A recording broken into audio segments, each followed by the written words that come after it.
નમસ્કાર, આપ જોઈ રહ્યા છો સંદેશ ન્યૂઝ અને આપની સાથે હું છું લખમા। સમાચારોની શરૂઆત કરીએ। આટકોટમાં બાળકી પર દુષ્કર્મના કેસની અંદર ચુકાદો આવી ગયો છે, જેમાં આરોપી રામસિંહને ફાંસીની સજા ફટકારી દેવામાં આવી છે। રાજકોટ ગ્રામ્ય કોર્ટે મહત્વનો ચુકાદો આપ્યો છે। 12 જાન્યુઆરીએ આરોપીને દોષી જાહેર કરવામાં આવ્યો હતો, ત્યારે આરોપી રામસિંહે બાળકી પર દુષ્કર્મ આચર્યું હતું।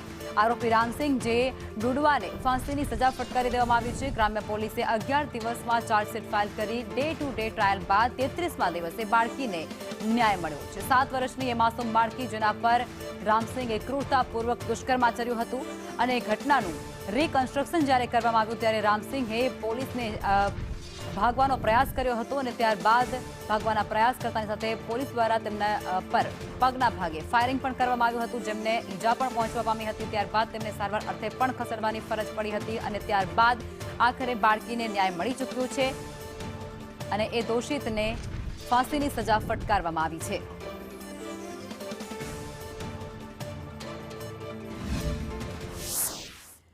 રાજકોટના આટકોટની અંદર બાળકી પર દુષ્કર્મના કેસની અંદર ગ્રામ્ય કોર્ટ દ્વારા આરોપીને ફાંસીની સજા સંભળાવી દેવામાં આવી છે।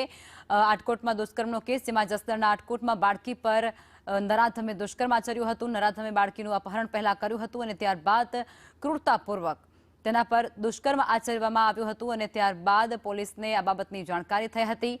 બાળકીના ગુપ્તાંગની અંદર ઈજા પણ પહોંચાડી હોવાની વિગતો પણ સામે આવી હતી। જો કે પોલીસ દ્વારા તાત્કાલિક તેની શોધખોળ હાથ ધરવામાં આવી હતી અને ત્યારબાદ તેને કોર્ટમાં રજૂ કરાયો।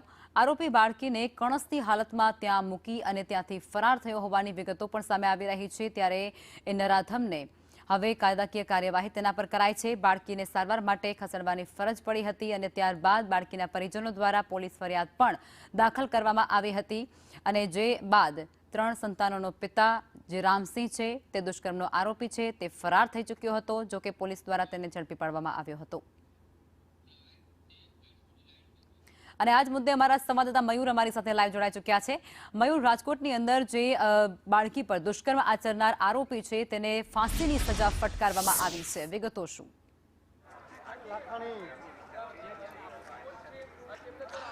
બિલકુલ લખમાં માત્ર 33 દિવસની અંદર જ આ ચુકાદો આવ્યો છે। 11 દિવસની અંદર ચાર્જશીટ ફાઇલ કરી દેવામાં આવી। તે આપણી સાથે લોના વિદ્યાર્થીઓ છે કોર્ટની બહાર।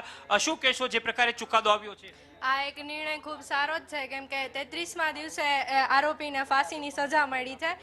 આથી આગળ કોઈ વિચારશે બી નહીં કે આવું કૃત્ય કરશું એમ, એટલે આ નિર્ણય એક સારો છે કોર્ટનો અને આગળ ને આગળ આવા જે કેસ વધે નહીં એના માટે આ નિર્ણય એક સારો છે। તમે શું કહેશો? સૌરાષ્ટ્રભરમાંથી આક્રોશ હતો મહિલાઓનો, ખાસ કરીને દીકરી ઉપર જે પ્રકારે કૃત્ય થયું છે એ બહુ ખરાબ કૃત્ય છે, પણ આગળ જતાં આ બધું ના થાય એના માટે કાયદાનું ભાન કરાવવું એ બહુ સારું કહેવાય।